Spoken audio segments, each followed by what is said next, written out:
Hey everyone, Brendan Snyder here. How are you? Thanks so much for joining me and welcome to 5 favorite obscure rock albums. So, the world of rock is filled with the classic albums. We all know them. They're huge, they're big, they're played everywhere. Sometimes we get tired of that and we need something else.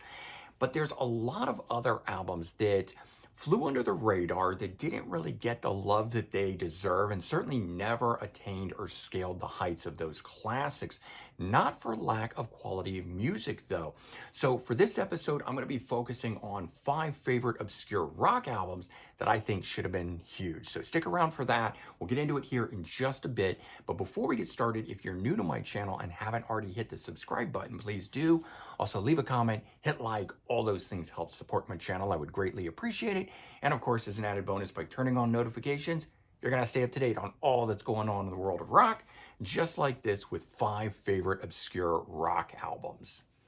All right, so we're going to do this in order of year of release, and we're going to kick off with Barry Goodro, self-titled release from 1980. This was the debut solo album from the former Boston guitarist. He plays on the first 2 albums by the band. But this album here features some of his fellow Boston band members in it. We got Brad Delp on vocals, who also co-wrote 4 of the songs on the album, Sib Hashian on drums, and then Fran Cosmo on vocals, who would be a future Boston member, joining the band in 1991. So you got quite a few Boston guys on this one, 4 in total there. And of course, the sound of this is very similar to that of the first 2 Boston albums. One of the reasons that I like it so much, maybe even more so than the future Boston albums that would come after this, because they, of course, would begin to change their sound. Now, check out the songs on here: Hard Luck, Nothing to Lose, and Dreams, which is actually a minor hit for them. I don't know that you'd necessarily recognize it, but I do occasionally hear it on classic rock stations to this day. But honestly, all of the songs on here are stand out. And to me, it feels like it's that missing link of a Boston album in their catalog that should have come out between Don't Look Back in 1978 and Third Stage in 1986, which has that huge 8-year gap, and it's something should have happened. Well, if you're looking for what that should have been, I think it's this album here, the self-titled release from Barry Goodro. So check that out.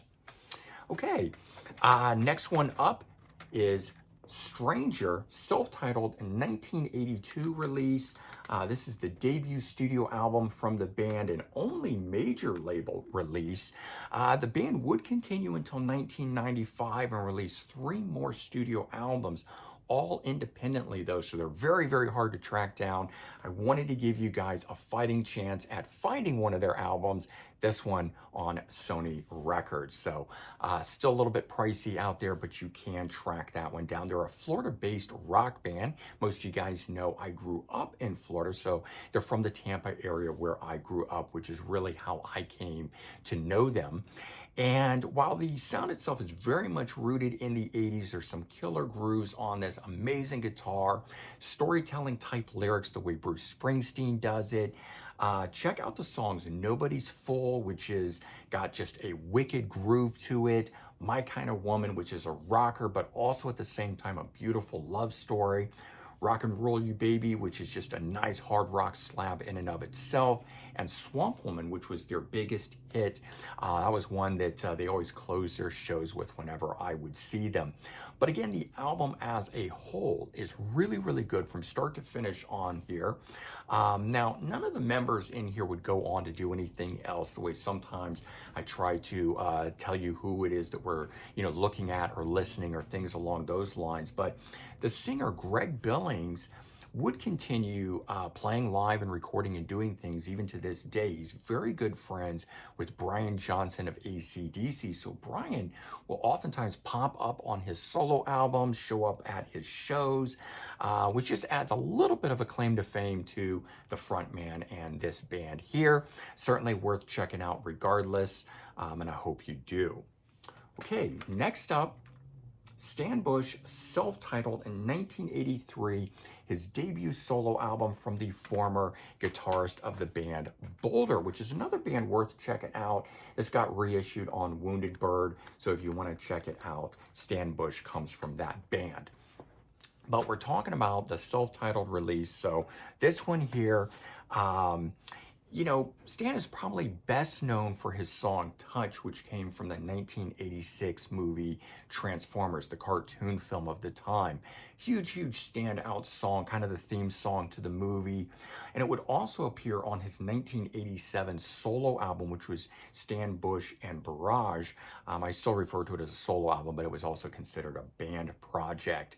But I personally think that this debut album here is where it's at and is superior, in my opinion. The sound is typical AOR melodic rock of the 80s. It's got roaring guitars on it, killer vocals. Check out the songs. It's hot and fire in my heart. But again, the whole thing from top to bottom, all the songs on here, very catchy. They're going to stick in your head. You're going to be humming these things for days after hearing it. The album also features Mike Baird on drums, who played with Eddie Money, Hall & Oates, Billy Idol. We've got Alan Pasqua on here, keyboards, who also played with Eddie Money, but Rick Springfield, Joe Walsh. So these guys on here adding the support the way that they do, I think is a big reason why this album is so good. Maybe why future albums and things that he did, in my opinion, didn't stand up the way that this one did. But this is the album, this is the one, in my opinion, that is definitely worth checking out. All right, next one up. Michael Bolton, self-titled 1983 released debut solo album. Now, this guy, obviously, we know as the future ballad crooning singer that would be really big at the tail end of the 80s and early 90s. But before that, he was actually a rocker. He started off in a band of Blackjack. He did 2 albums with them, a self-titled in 1978. He also did this one here, Worlds Apart, in 1980. The sound of this album, along with even those, though, very much rooted in the 80s. It's that AOR melodic rock feel to it. Big, memorable vocals and choruses, not unsurprising in the direction that he would later go and find his fame. But a lot of people don't know that he started out as a rock person. I mean, incidentally, the follow-up album after this one, called Everybody's Crazy, is almost a metal album. So, Michael Bolton had a rock and metal career prior to that, your mom style listening Michael Bolton that you might normally think of. I steered clear of this album for a long time for that reason, not really giving it a chance. And I found it in sort of a roundabout sort of way because of who plays on this album, but also with him in Blackjack. We've got Bob Kulick on guitar, who of course has his ties with Kiss, but he played with lots of different bands, Balance in particular. Bruce Kulick on guitar, who would join Kiss. Aldo Nova on guitar. We have Mark Mangold on keyboards, who would play with Touch. Chuck Berge on drums from Rainbow. So the lineup on here, I think, is one of the key reasons that makes this album so good. Check out the song Fool's Game, and She Did It the Same Way. You've also got on here other killer slabs of rock music. Just all 9 on here are very good. I also like the last one on here, Almost Believed You. But I think that the combination, we've got Michael Bolton, an amazing vocalist, but it's those people that back him up on this that turn this album into much more than just a Michael Bolton solo album. And as I said, don't let the name steer you clear of this. Definitely check this out. I think it is definitely worth your time and effort.